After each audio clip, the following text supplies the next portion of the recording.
Hello guys, in this tutorial you will learn how you can enable prompt suggestions for your image generations on Adobe Firefly. So let us guide you through this. So navigate to your image generation project here on Firefly.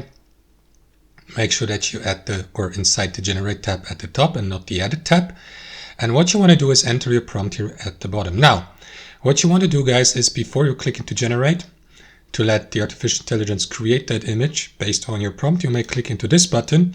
And here you will see that feature prompt suggestions. It is usually disabled on default, so you may, or it may be necessary to activate it. And this will allow Adobe Firefly to provide you with suggestions in addition to your prompt. You can add them to your prompt, for example, in words, so it's not an entire sentence or entire text, but simple words, guys. So that's it.